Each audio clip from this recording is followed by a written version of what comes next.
him in. All right, we got Caden Steele set to join us right now here on Birds 365. We turn to Caden. He joins us here.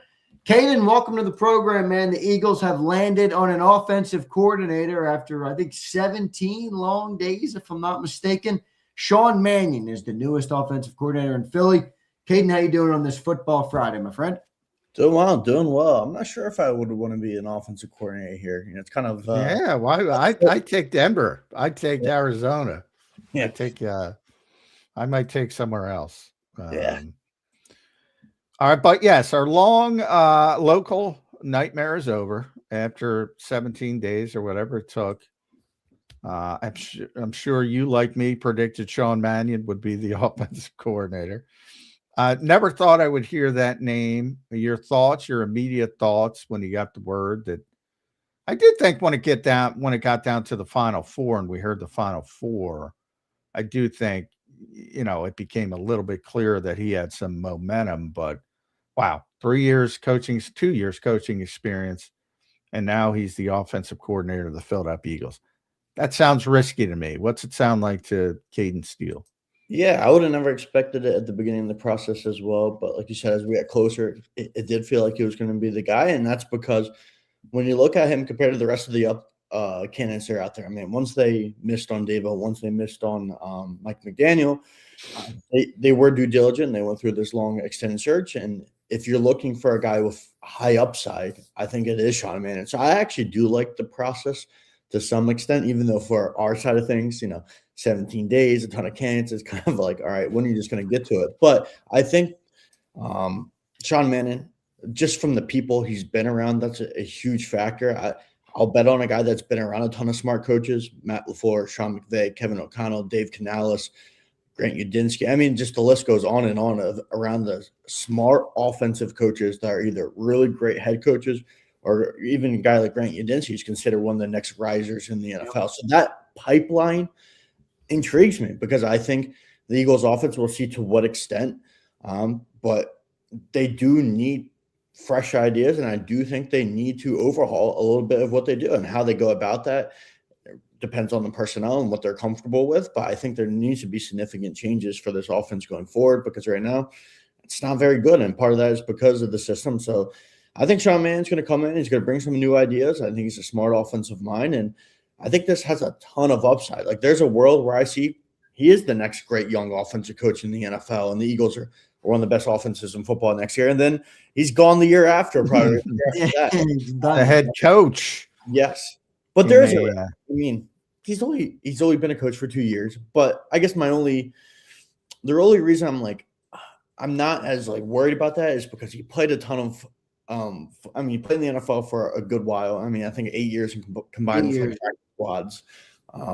And it's a guy who was never really a primary backup either. Like, he was usually like a third string quarterback or your practice squad quarterback. Those guys are extensions of coaching staffs. He's not getting a ton of practice reps.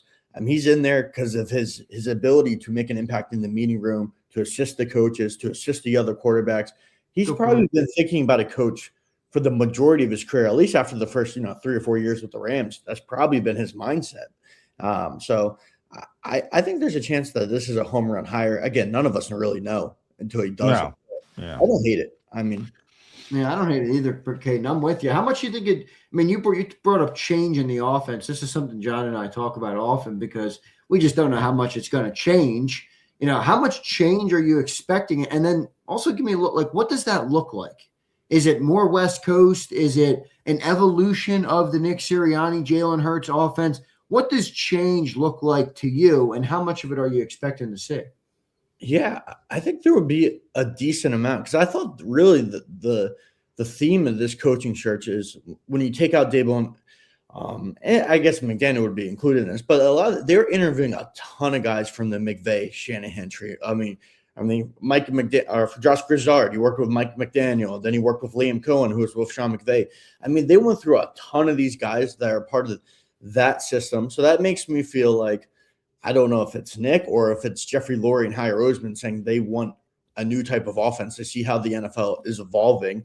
So I think there will be a good amount of change. I think one thing we could see with Sean Mannion that we saw a little bit last year in some games is more play action, more under center.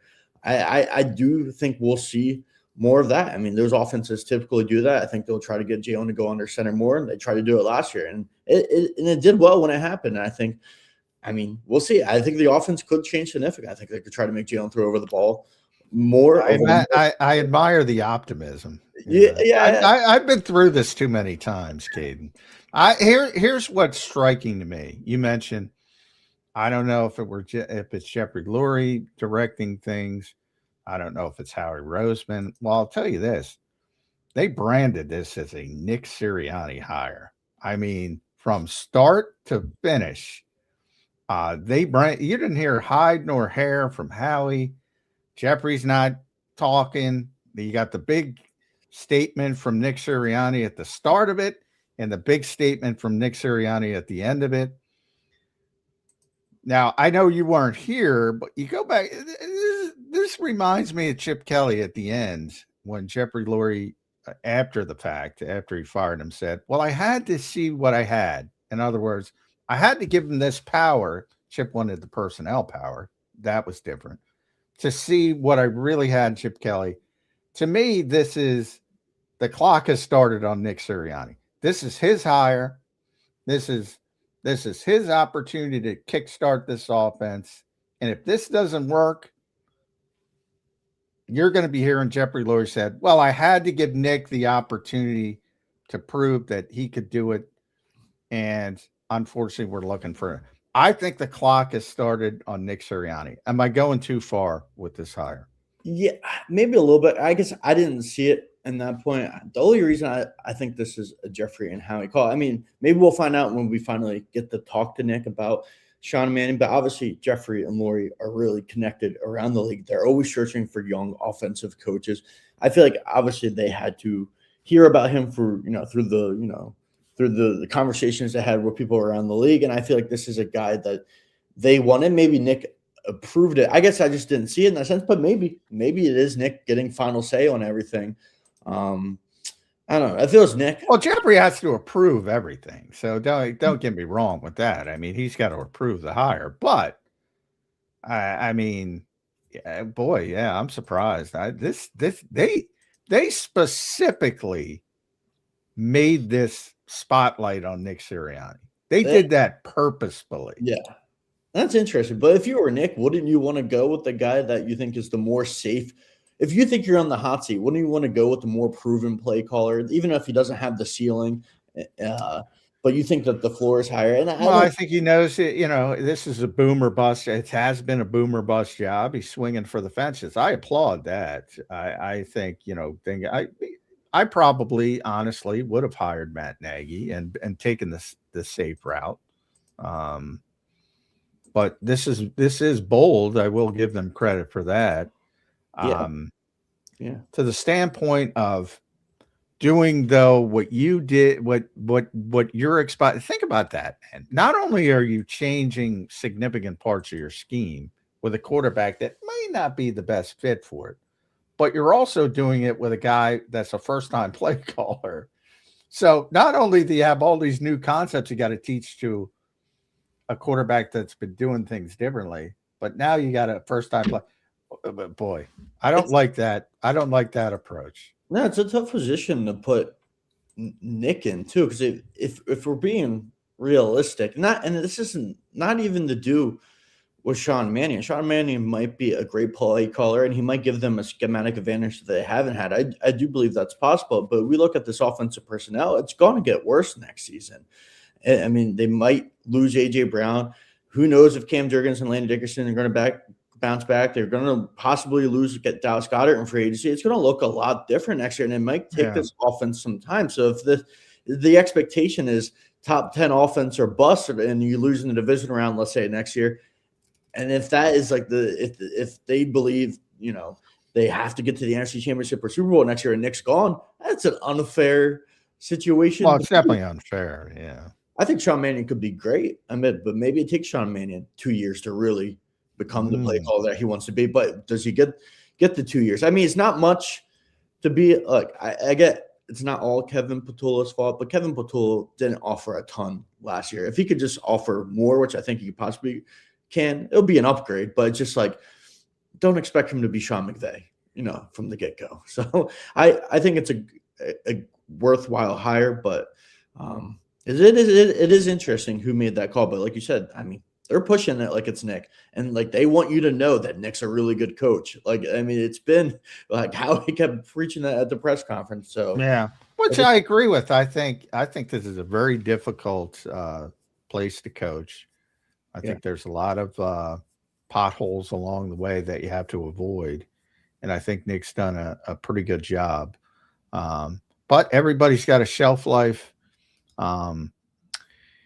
And I think the clock has started. Now you can stop it.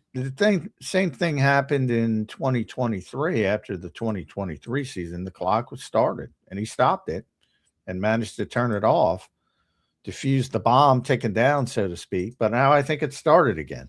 That bomb is clicking, it's ticking. And if this doesn't work, I think Nick Sirianni is going to be the scapegoat. He's next in line. You have that. But that's natural too. You scapegoat the offensive coordinator, and then if it doesn't work, if the next one doesn't work, you scapegoat the head coach. I think that's where we are. I think my thoughts are, and this is I don't know how likely the scenario is, but what if the offense is really good, let's say, and so Nick right now, let's say Sean has most control or full control of the offense. Vic has full control of the defense. They go in the playoffs next year. And they lose, let's say in the division round, because they're undisciplined, because of flags, because of turnovers, because of fundamental things, and they lose, but the offense is really good. And you have a great young offensive coach who looks like the Kyle Shanahan. Like, what are you going to do in that situation? You don't want to let that guy go out the building. I think they put Nick in a weird situation. I'm not saying they'll get rid of Nick, but if that were the case, I mean, that's not an easy decision to make. You saw something similar to that in Buffalo. I mean, let's be honest. Sean McDermott, long time, good coach, couldn't get him over the hump. They don't want to lose Joe Brady. Josh Allen likes Joe Brady. Joe Brady's the head coach. In Denver, offensive coordinator wise, they blow out Joe Lombardi because they want to keep Davis Webb. Yeah.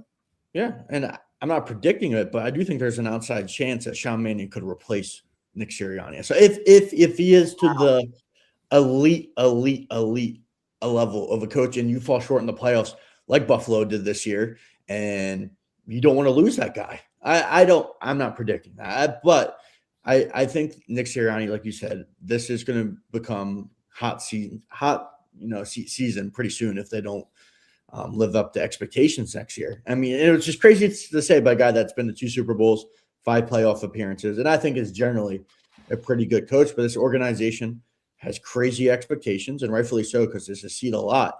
But it's different than any other organization in the league. And John, that's why I said, I mean, I'd rather take Denver or Arizona, because this is, you better make it to the NFC Championship or Super Bowl